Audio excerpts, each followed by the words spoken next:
From the Presidential Palace, Manila, Dateline Malacañang.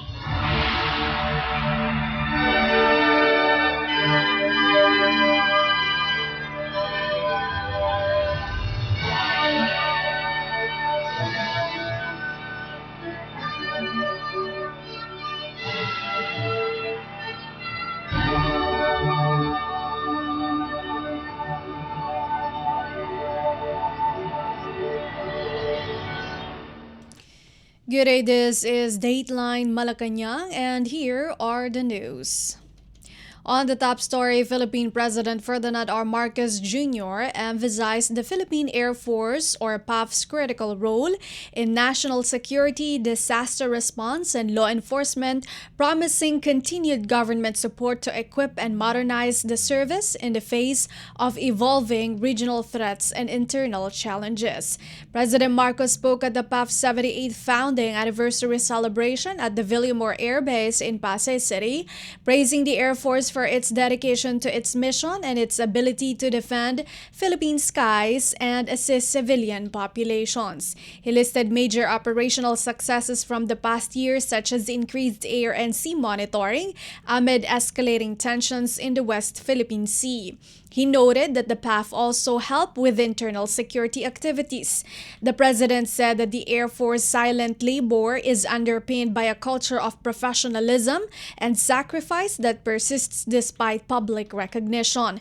President Marcos underlined his administration's commitment to long-term modernization measures to help the Air Force meet increasing needs. He stated that improved capabilities have begun to manifest with the delivery of 6 new aircraft, the expansion of flight simulation and advanced training programs, and the completion of infrastructure projects to ensure air assets are secured and strategically deployed. Despite operational issues, President Marcos praised the PAF's quick response to natural calamities, both domestic and international. President Marcos reassured the troops about his dedication to their well-being and mission readiness. The hard work continues, even when nobody is looking. As threats evolve and disasters strike, the Air Force delivers, adapts, and does its job and performs its mission. So I say this with great pride. The Philippine Air Force is a force on its own right. It is a credible, agile, essential to our country's aerospace defense. The government will exert all efforts to provide the Philippine Air Force with the best possible equipment, training, and facilities. We remain relentless in ensuring that support will continue, because we know that when our troops are equipped and are attended to properly, they are empowered to fulfill their duties and serve the country with excellence.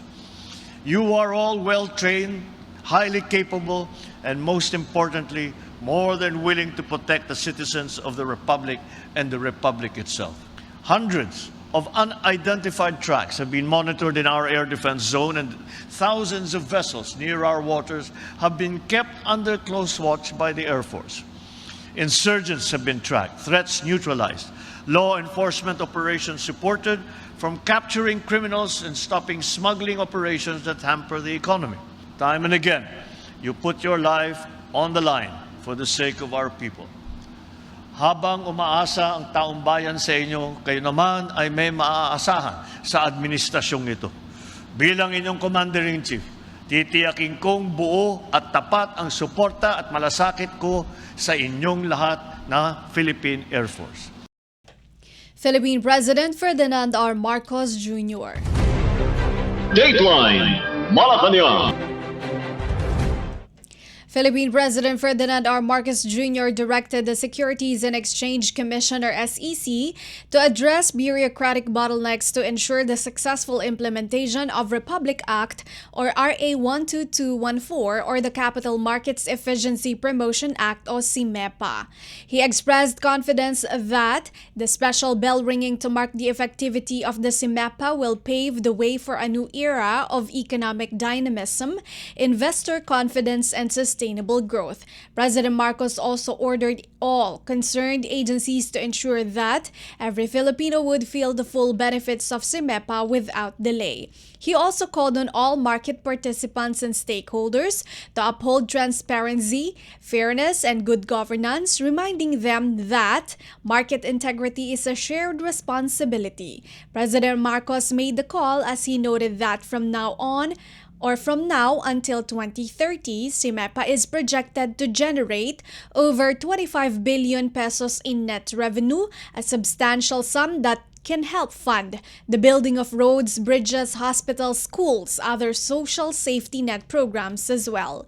He said the law would also reinforce confidence as it indicates that the country's financial system is becoming more equitable and structured for long-term stability. CIMEPA, President Marcos said, would benefit not just the wealthy, the professionals, and the stock traders, but every Filipino who dreams of better financial security.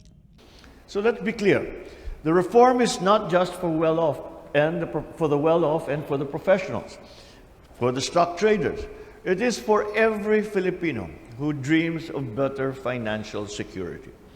It empowers the small business owner, the young professional, the overseas Filipino worker to start investing their hard-earned money to build a better future. Para sa bawat Pilipino, ito po ang layunin ng pamahalaan. Alisin ang mga balakid at palawakin ang mga oportunidad para sa ating pag-uunlad. Indeed, this act allows Filipinos to be true participants in our nation's economic growth. This law enhances our competitiveness in the ASEAN region and strengthens the foundation of a capital market that can thrive on the global stage. To ensure the successful implementation of this reform, I direct the Securities and Exchange Commission to streamline its procedures, remove bureaucratic bottlenecks, reduce transaction costs within its control. Undertake the necessary changes to fulfill your responsibilities in these changing times. By working together in good faith, we can build an industry that earns the market's trust both here and abroad, that every ring from this morning and every day, trading day thereafter, echo our strength, our optimism, our shared hope for a more prosperous future for all Filipinos.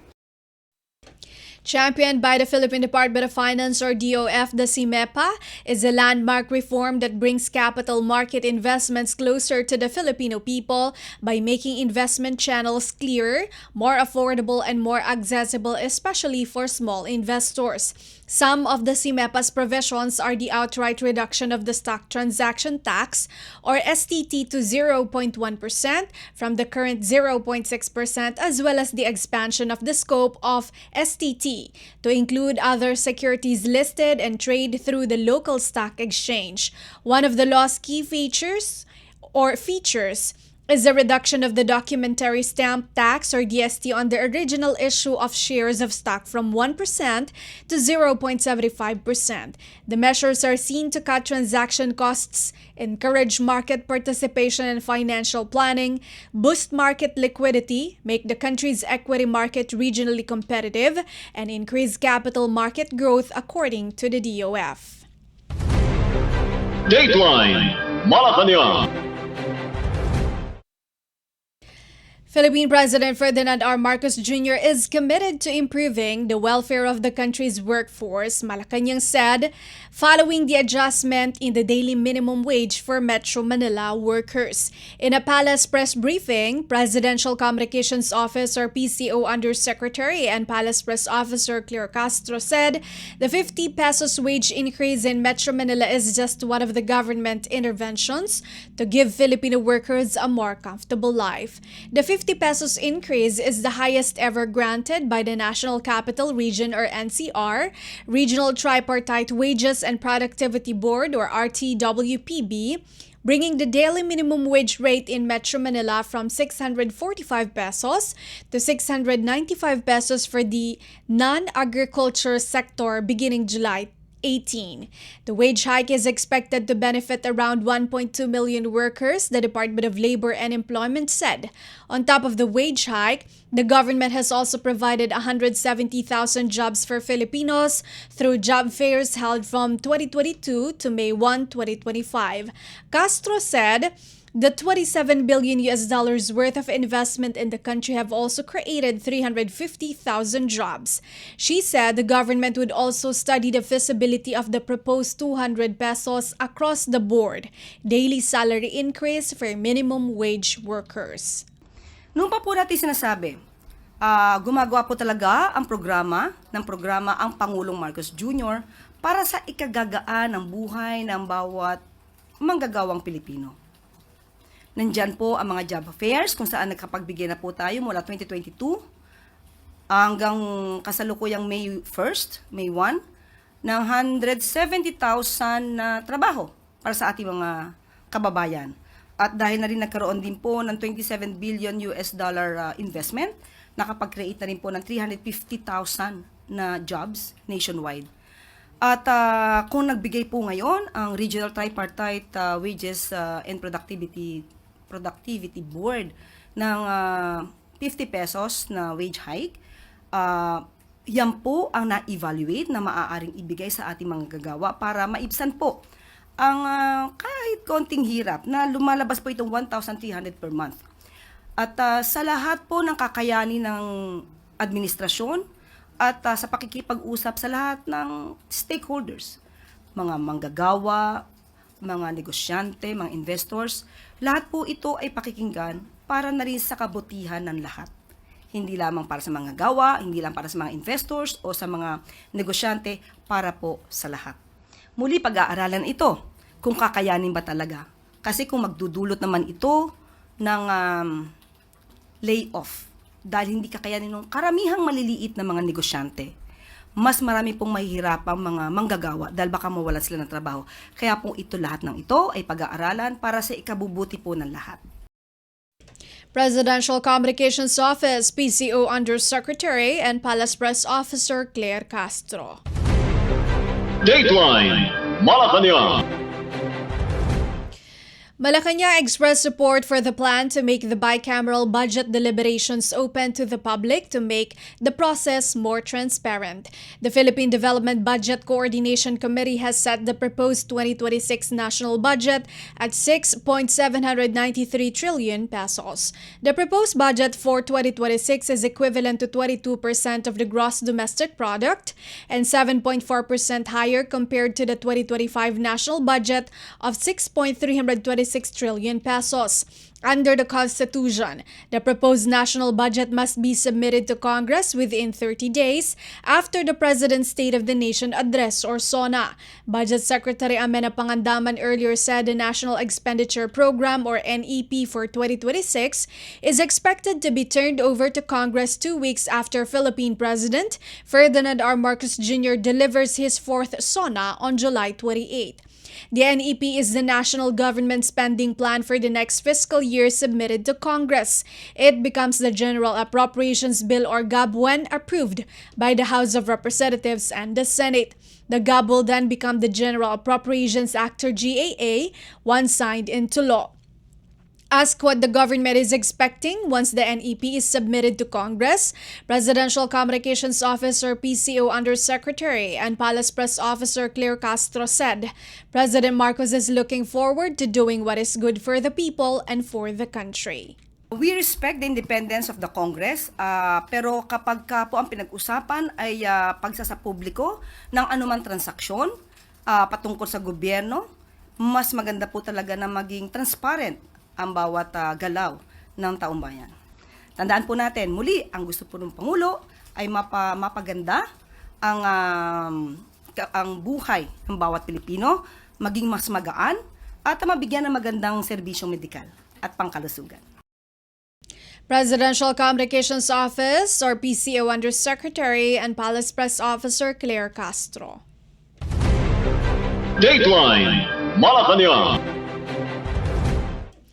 Philippine President Ferdinand R. Marcos Jr. is currently reviewing a comprehensive report submitted by the Local Water Utilities Administration, or LUA, on the Villar family-owned water concessionaire Prime Water Infrastructure Corporation following mounting consumers' complaints against its services. Presidential Communications Office, or PCO, Undersecretary and Palace Press Officer Claire Castro in a press briefing in Malacañang bared that LUA's submission includes a detailed folder and 2 balikbayan boxes containing documents related to Prime Water's operations. She also assured the public that the palace is preparing appropriate legal steps in response to the findings. Opo, nakatanggap na rin po tayo. Siguro nakalimutan ko lang pong dalhin. Ipapakita ko po sana sa inyo. Isang folder po siya, ang report, at 2 boxes ng balikbayan boxes. Ganon karami. So, nabigyan po tayo ng kopya kahapon at nabigyan na rin po ang Office of the President at ito po'y aaralin at asahan niyo po na mabilisan pong aaralin to para sa mga consumers po ng Prime Water. Definitely, gagawa po tayo ng legal na aksyon. Aksyon na naaayon sa batas at walang masasagasaan pero dapat para sa taong bayan.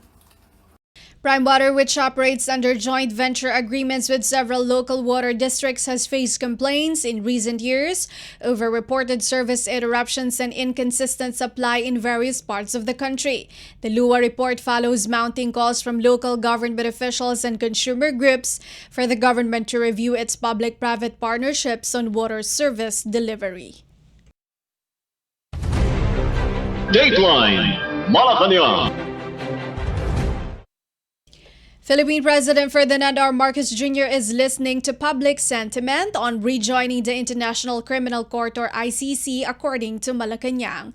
This after the results of the Tugon ng Masa survey conducted by Octa Research on April 22 to 24 showed that 57% of Filipinos are in favor of the Philippines' possible return to the ICC as a member state.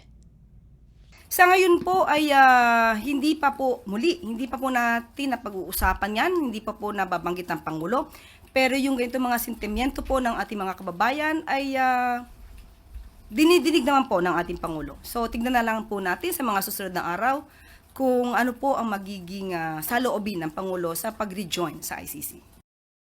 In March 2018, former President Rodrigo Duterte ordered the Philippines' withdrawal from the Rome Statute that created the ICC after former prosecutor Fatu Bensouda continued with the preliminary examination of the alleged crimes committed during the conduct of his anti-narcotics campaign. The Philippines formally cut ties with the ICC on March 17, 2019, exactly a year after the revocation of the Rome Statute. Duterte is currently at the ICC Detention Center in The Hague, Netherlands. He was the subject of an arrest warrant by the ICC over the alleged crimes against humanity committed due to his drug war carried out between November 1, 2011 and March 16, 2019. On June 19, Castro said President Marcos is open to discussions on the possibility of the Philippines rejoining the ICC amid international calls for the country to restore its past ratification of the Rome Statute. Dateline Malacañang. Malacañang said the United States has yet to make a formal offer on its planned establishment of an ammunition facility in Subic Bay, Zambales. In a Palace Press briefing, Presidential Communications Office, or PCO, Undersecretary and Palace Press Officer Claire Castro said Philippine President Ferdinand R. Marcos Jr. needs to be briefed about the U.S. plan to build an ammunition plant in the country before making a decision. Since wala pa naman pong formal offer patungkol po dito, mas maganda po siguro bago natin hilingin ang tugon ng ating Pangulo is mas maganda mailatag sana sa kanya kung ano ang mga detalye dito. Ang Pangulo naman po ay doon lagi sa makakabuti sa ating bansa at makakabuti sa taong bayan. Philippine Defense Secretary Gilberto Teodoro Jr. in a press briefing at the Makati Shangri-La Hotel on Monday expressed support for the proposed establishment of an ammunition factory and depot by the U.S. at Subic Bay. Teodoro said Washington, D.C.'s proposal would strengthen Manila's resilience, boost employment, and improve technological transfers. American lawmakers are looking at the possibility of establishing ammunition production and storage facilities at Subic Bay, citing the lack of forward-staged ammunition manufacturing in the Indo-Pacific region, according to earlier reports. The U.S. House Committee on Appropriations ordered its Department of Defense, State Department, and the International Development Finance Corporation to assess the feasibility of establishing such facilities in Subic Bay. Dateline Malacañang. The Philippine Department of Migrant Workers or DMW assured the public that repatriation efforts for overseas Filipino workers or OFWs in Israel will continue, even as the Department of Foreign Affairs or DFA has lowered the conflict alert level from 3 to 2. Migrant Workers Secretary Hans Leo Kakdak in a virtual press briefing on Tuesday said the agency is committed to assisting those who wish to come home, those choosing to stay, and there are those preparing to return to their employers. The MW Undersecretary Felicitas Bay said the 4 government-operated shelters, including the Migrant Workers Office or MWO shelter in Tel Aviv and 2 rented flats, remain open for distressed OFWs, housing at least 17 persons, while standby capacity remains for up to 50 people. In addition to shelters, nearly 300 OFWs have received food packs, hygiene kits, and direct financial aid. She also added that they regularly check on the 431 OFWs. On repatriation, Bay said that 26 OFWs were repatriated on June 24, with another 31 scheduled to arrive in batches from July 2 to July 5. Additional repatriation trips are being arranged for those still choosing to return home. Bay said 195 OFWs who initially requested repatriation are now having second thoughts following a ceasefire that has eased the security situation. Bay said the DMW has already received fresh inquiries from OFWs ready to return to work. Secretary Kakdak said under Alert Level 2, returning OFWs are now allowed to go back to their employers in Israel if conditions permit, but new hires, including government-to-government deployed workers, remain covered by the deployment ban for now. The previous Level 3 meant voluntary repatriation. Dateline Malacañang. Still from DMW, the Department of Migrant Workers, or DMW, has partnered with the Legal Education Board, or LEB, to provide accessible legal aid for overseas Filipino workers, or OFWs, while training the next generation of lawyers to defend workers' rights. In a news release, Migrant Workers Secretary Hans Leo Kakdak said he signed a Memorandum of Agreement, or MOA, with LEB Chairperson Jason Barlis at the DMW Central Office in Mandaluyong City. Kakdak noted that this is in line with the directives of President Ferdinand R. Marcos Jr. to strengthen the rights and welfare of OFWs.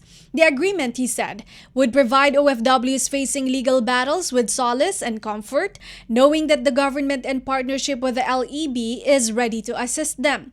The agreement will enable distressed OFWs to get legal advice and referrals through partner legal aid clinics in various law schools.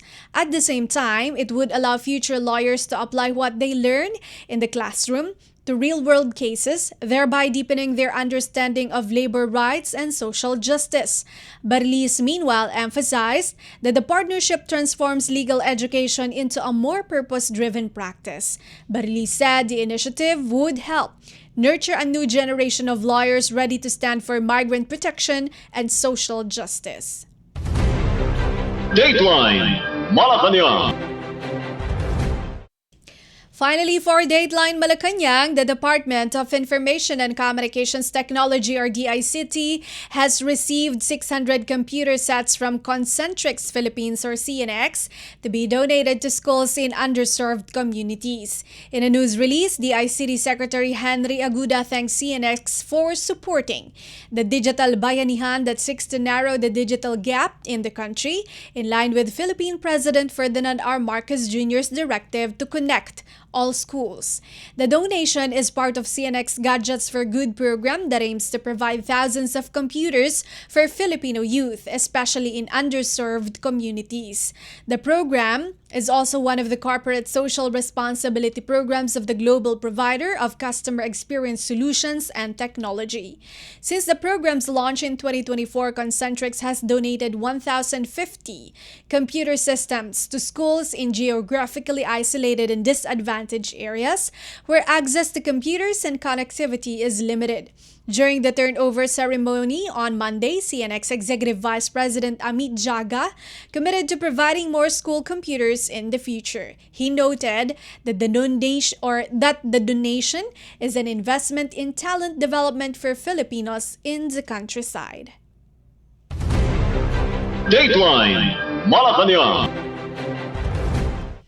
And that is all for today's Dateline Malacañang for Radyo Pilipinas World Service. This has been Bea Gaza-de Guzman.